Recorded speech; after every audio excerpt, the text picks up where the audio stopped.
The tractor made it about 40 feet up the hill before it stopped. Not stalled, stopped. The plow hit something solid under the grass, and the whole machine bucked, and the man driving it climbed down, walked around to the front, and just stood there looking at the ground. Then he got back on, backed it down the hill, drove it onto the trailer, and left. He never came back. That was the fourth man to try to farm that hillside, and he lasted the longest. Rowan Estes bought that hill for $900. Everybody in the valley knew exactly why it was $900. You could not plow it, you could not plant it. Under a few inches of thin grass, that whole slope was rock. Not a rock. Rock. A hillside made of stone, with a little dirt thrown over the top, like a sheet over furniture. 40 acres of the most useless ground in the county. And here is the part nobody saw coming. 10 years later, people would be calling Rowan Estes and waiting a year for a delivery, waiting in line for the one thing that made that hill worthless. The rocks. Not something he grew on the rocks, not something he found under the rocks. The rocks themselves.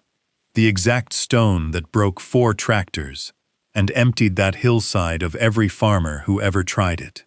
So what could rocks possibly be worth? That is the whole story. And I promise you, the answer is stranger and simpler than you think. His name is Rowan Estes. He was 49 years old, and he had just lost the thing that was supposed to carry him to the end. Rowan had spent his whole life working stone, but not the way you are picturing. He laid concrete, foundations, driveways, sidewalks, loading docks. 28 years of it. Hard, honest, wrecking your body work. And in the spring of 2014, his back gave out. Not slowly. He bent down to set a form on a Tuesday and could not stand back up, and the surgery after that fixed enough to let him walk, but not enough to let him pour concrete 12 hours a day ever again. So at 49, Rowan Estes was a concrete man who could not do concrete. He had a truck, a small house, a pension that was not enough, and a body that had one more career left in it if he was smart, and none if he was not. He was not a farmer. I want to be clear about that from the start, because it is the whole reason this worked. He did not know the first thing about crops or soil or seasons. What he knew was stone. He had spent 28 years with his hands on rock and concrete and gravel, and that turned out to be the only thing that mattered. He found the hillside the way you find things when you are broke and looking for anything.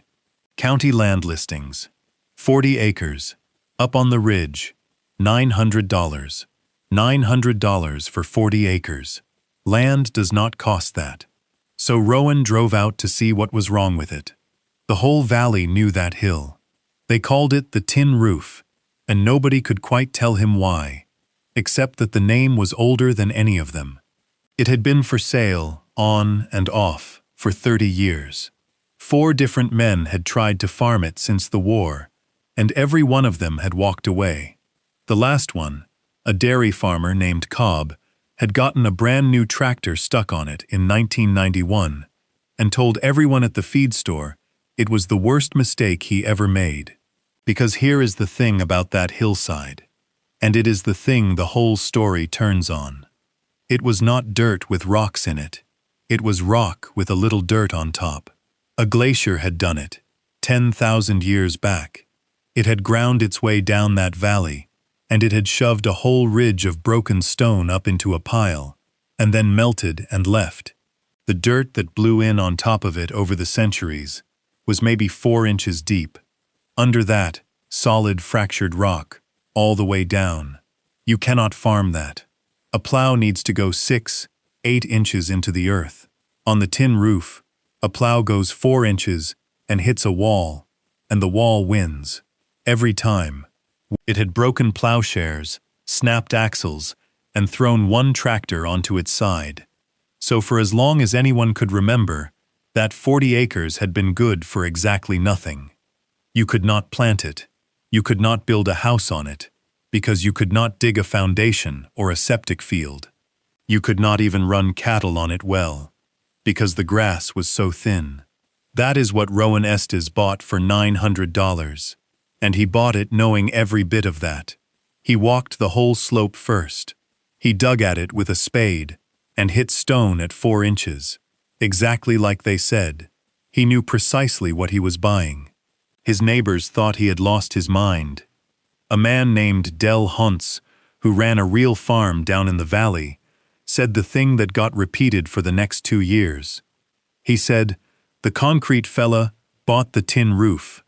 28 years pouring sidewalks, and now he thinks he's going to farm a rock pile." Rowan heard about it the way you always hear about it.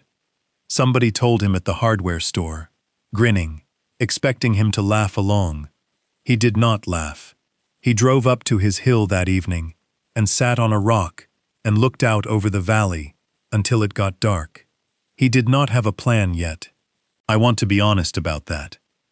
He had a bad back, a small pension, 40 acres of stone, and a growing feeling that he had just spent $900 he could not afford on a mistake. Now, before I tell you what he saw sitting on that rock, do me one quick favor. Hit subscribe. I put a new story up every single day, and this is the exact moment it turns. Because what he figured out that evening is something every single person in that valley had been looking straight at for 100 years and never once seen. Here is what a farmer sees when he looks at that hill. A farmer sees a problem. He sees ground that will not take a plow, and once you have decided a piece of land is farmland, and it fails at being farmland, you are done. You walk away. 4 men had done exactly that. They ran the hill against one question: can I plant it? Got a no, and left. Rowan Estes was not a farmer. He did not see farmland that failed. He was a concrete man, and a concrete man does not look at a hillside of broken rock and see a problem. He looks at it and sees material. Because Rowan had spent 28 years buying stone, crushed rock for driveways, gravel for foundations, flat stone for walkways. He had spent his whole career paying good money for stone that got delivered on trucks from quarries. And he knew exactly what different kinds of rock were worth. So he sat on that hill at dusk, and instead of asking, "What can I grow here?" he picked up the rock he was sitting on and actually looked at it. And it was good stone. It was not just any rock. It was flat. It broke along clean, level plains, the way good building stone does. It was hard, weathered gray, the kind of stone that people pay a great deal of money for and cannot easily get. Rowan Estes was sitting on 40 acres of it, and that is when it hit him, the thing this whole story is about.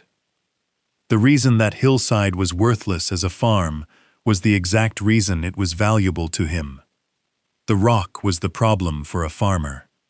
The rock was the entire product for a stone man. If that just landed on you the way it landed on him, tell me in the comments.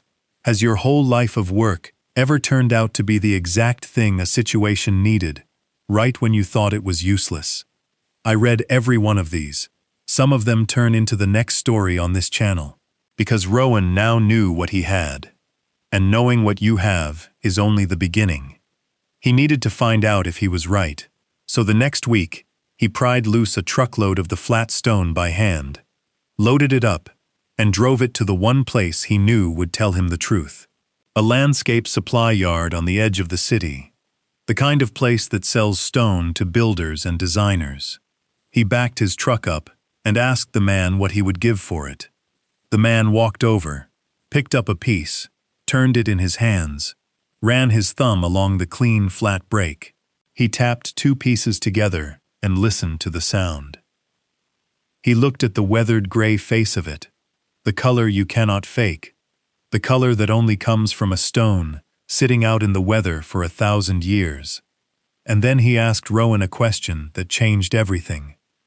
He asked where the rest of it was, because that flat, hard, weathered gray stone was exactly what high-end builders wanted for stone walls, patios, walkways, and the fronts of expensive houses. It is called dry stone. And the good stuff, the stone that breaks flat and stacks clean, is genuinely hard to find. Quarries make crushed rock by the mountain. But stone that splits into flat building pieces on its own is a different thing entirely. A machine can crush a boulder into gravel. It cannot make a boulder split into clean, flat sheets. Only time and frost do that, and you cannot buy time and frost. You can only find a place where they already happened. That yard bought Rowan's whole truckload on the spot, and the man told him he would buy every load he could bring, all year, for as long as he wanted to bring it. Now Rowan had a buyer, and a problem, and it was a real one. He had a bad back. He could not spend the rest of his life prying rock out of a hillside by hand. That would put him right back where the concrete had, broken and done. So Rowan did the thing that separated him from a man just selling rocks out of a field. He thought like the businessman he was about to become. He did not sell raw rock. Any fool could back a truck up to a rock pile. Rowan started sorting it. He learned which stone the builders paid the most for. The big flat pieces for wall caps. The thin split pieces for facing. The irregular ones for garden walls. He separated it all. By hand, a little every day. Working within what his back would allow. And he charged a premium for sorted, graded, ready-to-use stone. And this is where 28 years came back to pay him. A landscaper buying stone does not want a heap he has to pick through. He wants to order 40 square feet of flat wall cap and have exactly that show up. Clean, sized, ready to lay. Rowan had spent his whole career on the buying end of that. He knew what a builder cursed about and what a builder happily paid extra for. So he sold the thing builders actually wanted, which was not rock. It was rock, with the hard part already done. And he did one more thing. The thing that actually built the business. He realized the valley was full of the exact people he needed. Men who had been laid off. Younger fellows, who could do the heavy lifting he no longer could. So Rowan hired 2 of them. He did the sorting and the grading and the selling, the part that took 28 years of knowing stone. They did the prying and the hauling. By that second summer, Rowan Estes was shipping graded building stone off the tin roof, 3 days a week. And now we get to the part I have been waiting to tell you, because word got around, the way it does. And the builders and the landscape designers found out that the best flat building stone in the region was coming off one hillside up on the ridge. Stone with real character, weathered gray, hard, split clean by 10,000 years of frost instead of a machine. They started asking for it by name, and a hillside makes only so much stone at a time. If you are one man with a bad back and 2 helpers doing it right instead of blasting it apart. Rowan could have brought in machines and torn the whole hill down in a year. He did not. He worked it slow, sold it graded, and kept the quality high, which meant demand ran ahead of supply. Builders planning a big house, designers doing a high-end job, would call Rowan in the spring to get in line for stone he would not have pried loose yet. They waited, sometimes the better part of a year, for rocks, for the exact stone that had broken 4 tractors and made that hillside the biggest joke in the valley. If your jaw is on the floor, comment, "the rocks," and let me know. That is the exact thing everybody in that valley called worthless for 100 years, and now people were standing in line for it. And here is the part that makes it land. Remember Del Haunts, the farmer who said the concrete fella bought a rock pile. In the fall of 2022, Del Haunts drove up to the tin roof. Not to laugh this time. He had a corner of his own good farmland, a low wet spot down by the creek that flooded every spring and grew nothing, and it was full of the same kind of flat stone.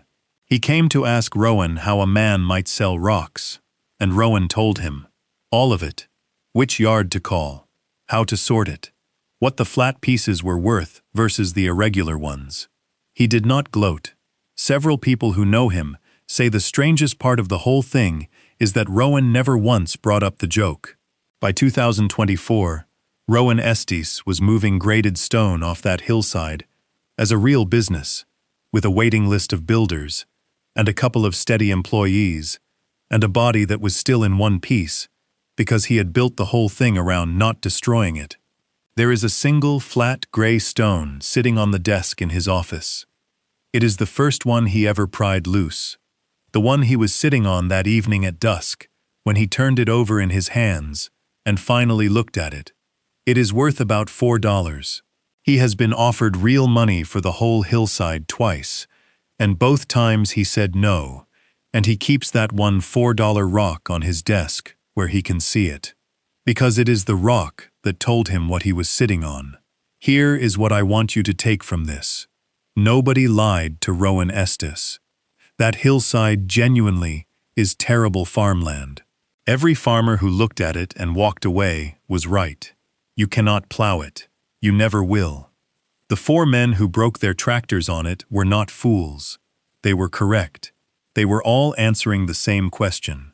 The only question anyone in that valley had ever thought to ask about a piece of ground. Can I farm it? And on that question, the tin roof scored a 0 for 100 years. Everybody agreed. They agreed so completely that the hill had a nickname and a reputation and a graveyard of broken plows. Rowan Estes asked a different question, and he only asked it because he was not a farmer. He had spent his life on the other side of that stone, as a man who bought it. So when everybody else saw a rock pile that would not grow corn, he saw 40 acres of the exact material he had been paying good money for his entire career. The rock never changed. The hill never changed. The only thing that changed was who was standing on it, and what question he thought to ask. So go look at the thing on your place that everybody has already given up on, and before you take their word for it, ask what they were testing it for. Because a piece of ground is not good or bad.